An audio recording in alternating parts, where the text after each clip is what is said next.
मीरपुर नाम के शहर में तेजस अपनी पत्नी नीरू के साथ रहता था। पति पत्नी दोनों ही नौकरी करते थे। एक दिन तेजस गांव अपनी माँ के पास फोन करता है। हेलो, प्रणाम माँ। जीते रहो माँ, तुम दादी बनने वाली हो? अरे वाह, ठीक है बेटा, मैं कल ही आती हूँ। जब माँ जी शहर पहुंची तो बेटी बहू ने बहुत अच्छे से स्वागत किया। लीजिए माँ जी चाय। अरे गर्मा गर्म पकोड़े ले आओ माँ के लिए। नीरू रसोई में गई और 2 मिनट में ही पकोड़े ले आई। जी ये लीजिए। बहू जादू से बनाए हैं क्या? अभी तो रसोई में गई थी। यम्मी।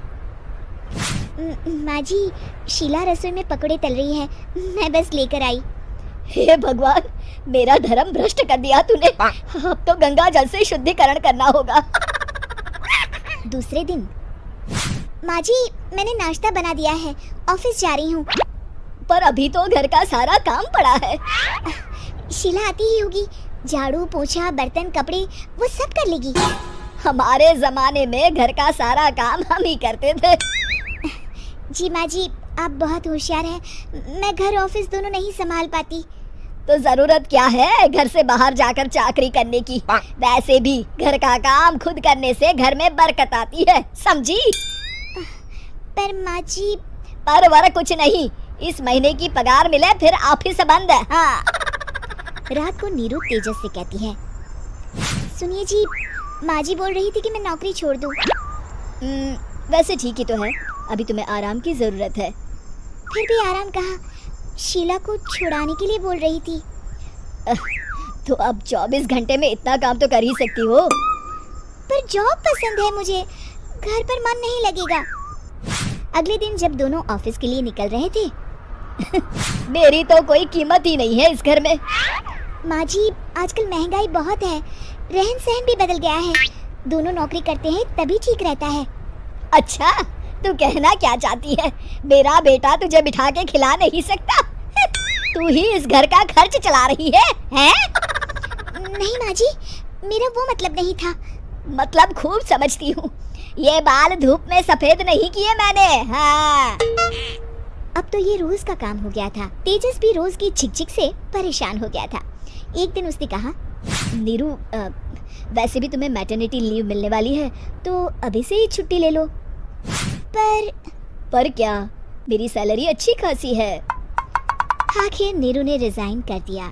जब बच्चा हुआ तो घर में सब बहुत खुश हुए। कुछ दिनों बाद तेजस फाइल देख रहा था। क्या हुआ तेजस, कुछ परेशान लग रहे हो?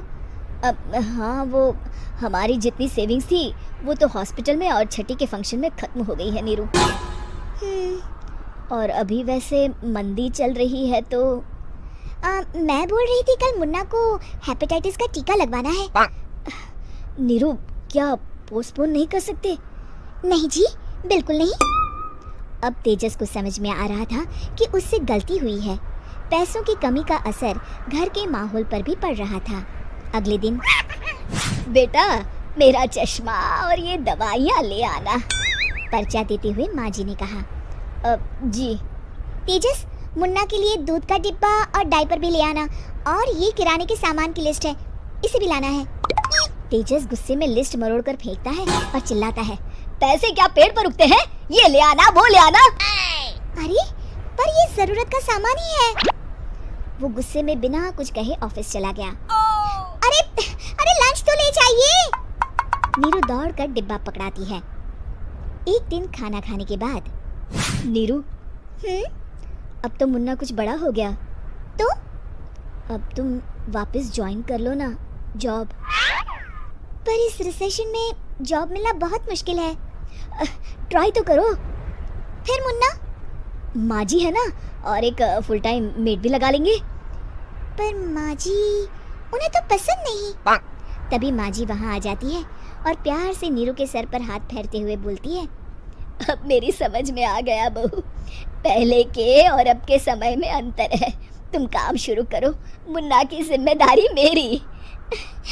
मेरी प्यारी माँ जी। ये कहकर नीरू उनके गले लग गई। शिक्षा, परिवर्तन संसार का नियम है, हमें भी समय के साथ चलना चाहिए। उम्मीद है कि आपको हमारी ये कहानी पसंद आई होगी। कृपया हमारे चैनल को सब्सक्राइब करें और सभी अपडेट्स के लिए बेल आइकन जरूर क्लिक करें। और हाँ, वीडियो लाइक और शेयर करना मत भूलिएगा। Bye bye.